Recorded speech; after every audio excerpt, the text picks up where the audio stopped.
노상원의 역할에 대해서 얘기들이 많습니다.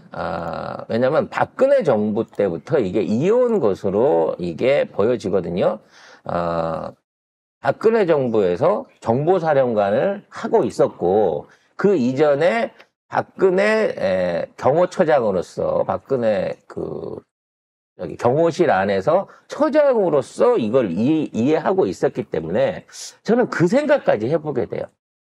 이와 같은 친위 쿠데타를 준비했던 게 박근혜 탄핵 때도 분명히 있었을 거라는 거야. 즉 이번에 김건희의 계엄을 준비하고 모의했던 이 인사들이 따져놓고 보면 박근혜 때 경호처에서 전부 다 인연이 맺어져서 묶어진 인물이기 때문에 이 작전은 박근혜 때부터 기획돼 있었던 것일 가능성이 크다고 봐진다.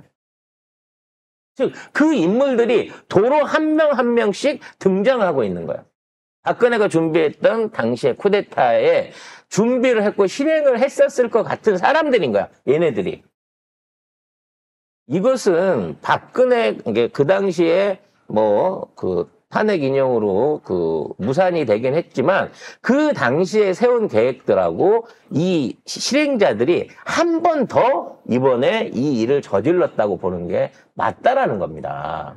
군 관계자들이 이야기를 한 것을 보면 이 노상원과 김용현이 또 육사 3년 선후배 사이이기도 하고 방금 작가님께서 말씀해 주신 박근혜 정부 시절부터 이제 또 두 사람의 인연이 거슬러 올라가는데 박근혜 청와대의 유일한 경호실장 박흥렬이 연결고리였다고 합니다. 당시 노상원 씨가 청와대에 파견된 군인들을 관리하는 경호처 군사관리관으로 박흥렬의 오른팔이었고 이때 수방사령관이 김용현이었고요. 김용현은 박흥렬 실장이 육군참모총장일 때 비서실장이었습니다. 그래서 박흥렬 전 실장이 박근혜 정부 시절 계엄문건 작성에 연루돼 내란 음모 혐의로 고발된 바 있는데 검찰에서 무혐의 처분을 받았습니다. 즉 그 당시에도 내란을 주도하고 내란 문서를 작성하고 사람들을 연결고리를 만들었던 데에 당시의 경호실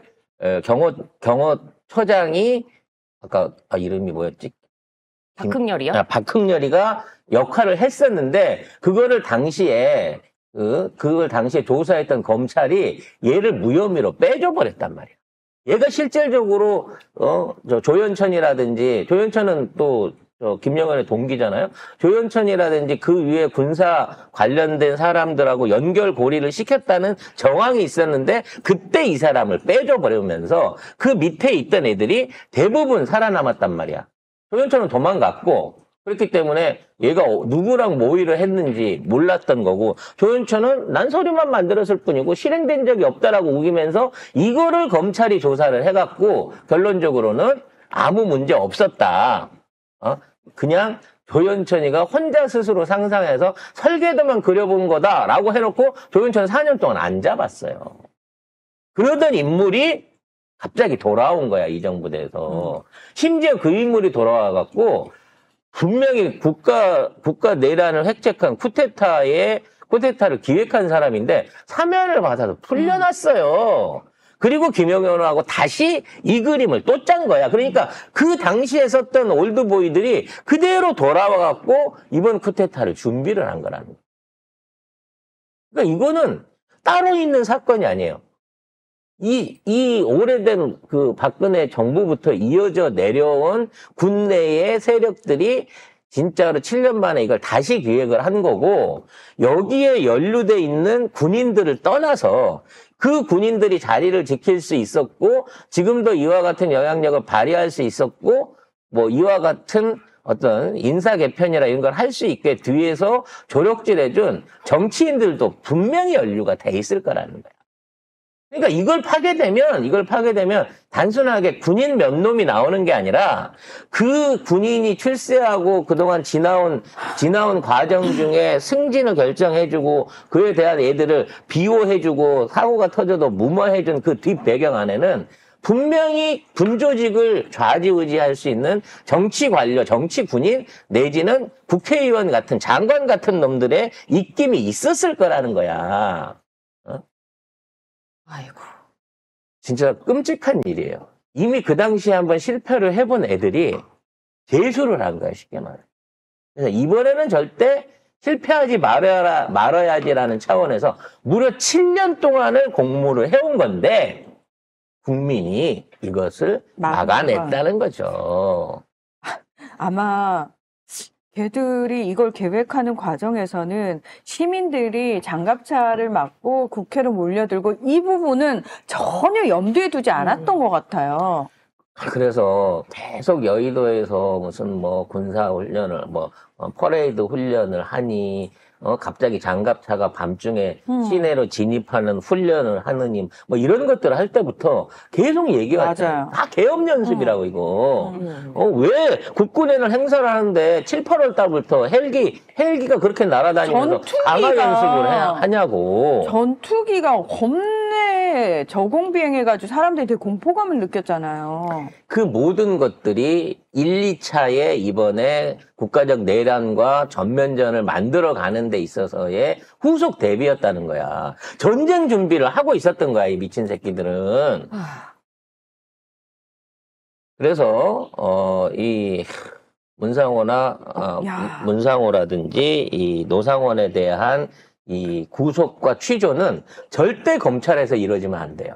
그러니까 북한이 갑자기 이제 남북 간에 도로를 폭파하고 거기다 담 쌓고 막 이런 이상 행동을 볼 때 북한도 느낀 거야. 그러니까 얘네들이 진짜 쳐올라 준비를 하고 있는 거야. 그러니까 우리 생각에는 저것들이 미쳤나. 남침을 하면 했지 북침을 왜 해.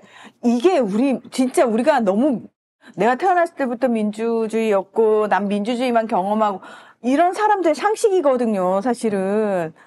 근데 진짜 그게 그리고 되게 도발을 많이 했는데 북한이 꾹 참은 거잖아요. 오물풍선 보내는 걸로 참은 거잖아요. 오물풍선으로 안 되니까 무인기를 보내서 삐라까지 뿌려가면서 이래도 안 덤빌 거야? 이렇게까지 자극을 했는데 북한은 뭐 쫄아서 그랬든지 아니면 뭔가 다른 이거에 동조하게 되면 우리도 망한다. 라는 어떤 위기의식이 있기 때문에 자꾸 미국한테 쟤 좀 말려요. 미친 새끼 좀 말려요 하면서도 처맞고도 있어줬다는 거예요. 그래서 사실 이게 확인은 안 된 건데 실제적으로 이 계엄이 있기 그 며칠 상관 앞으로 실제로 북한에 어떤 형태로든지 타격이 있었다라고 하는 첩보도 있습니다. 그러니까 어느 정도의 규모인지는 모르지만 북한에 이미 선제 공격이 있었다. 근데 북한이 참았다라고 하는 썰도 있어요.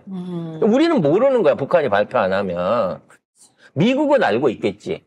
그래서 미국이 지금 감시 유튜를 띄워가지고 남한을 지금 한국군 감시죠. 한국군 감시를 하고 있는 이유가 그건 거예요. 더 이상의 그 짓을 못하게 하려고.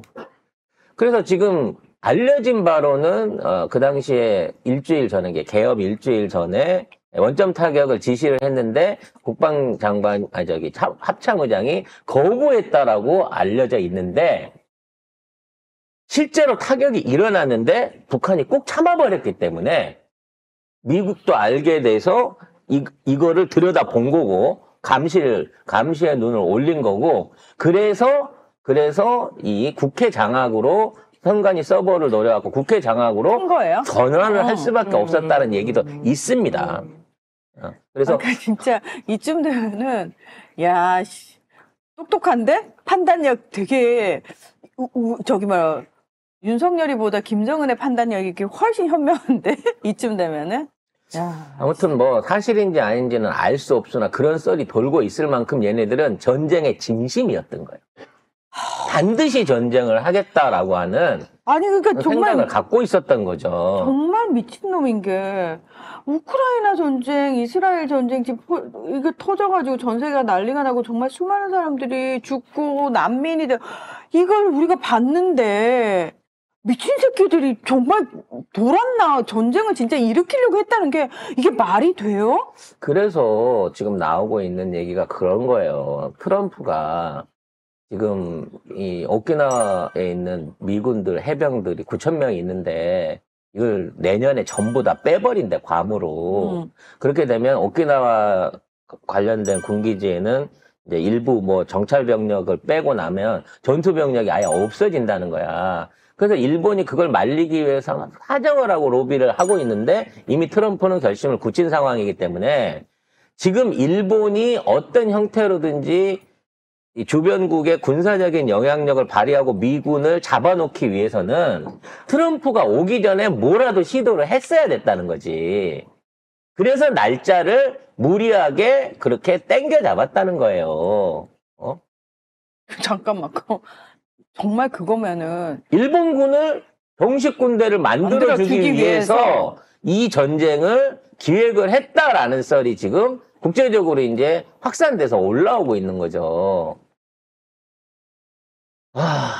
정말. 뭐. 그러니까 이게 점점 파지면 파질수록 처음에 정말 우리 아무것도 모를 때 시민이 막아내 국회가 빨리 해제하고 이럴 때는 야, 이게 어떻게 이 새끼는 이것마저도 이렇게 어설프냐 이랬는데 그래, 이게 맞아. 어설픈 게 아니었어. 어설픈 게 아니었어. 그냥 맞아. 아예 동아시아와 미국 세계 5대 강대국을 이 전쟁에 다 끌어들이려고 했고. 그러니까 사람들은 아니 미국이 뭘 그렇게 빡이칠 이유가 있어 했는데 이 얘기를 들으면 미국 입장에서 빡칠 수밖에 없는 그렇지. 거야. 그래서 이러한 이 군사 쿠데타의 배후에 일본이 있다라고 판단하면 트럼프가 한국 윤석열이 이제 이미 날아간 거기도 하지만 일본도 가만히 안 놔둘 거라는 거야.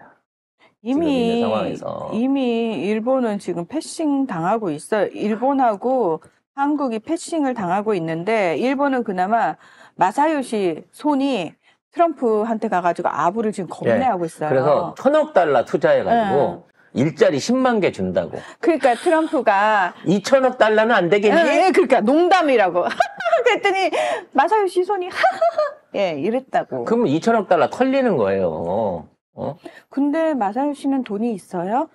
일본 정부에서 대주겠죠. 아, 그렇구나. 예. 그래서 이 마사요시한테 얘기해갖고 트럼프를 지금 돈으로 달래려고 하고 있는데 이게 2,000억 달러 갖고 해결될 일이 아닌 상황까지도 지금 확대가 되고 있다는 말씀을 드려야 될 것 같습니다. 야, 김태효는 진짜, 난 김태효 같은 애들이 제일 짜증나는 스타일이야. 요럴 때, 머리카락 하나라도 보일까봐 쏙 숨어버렸어.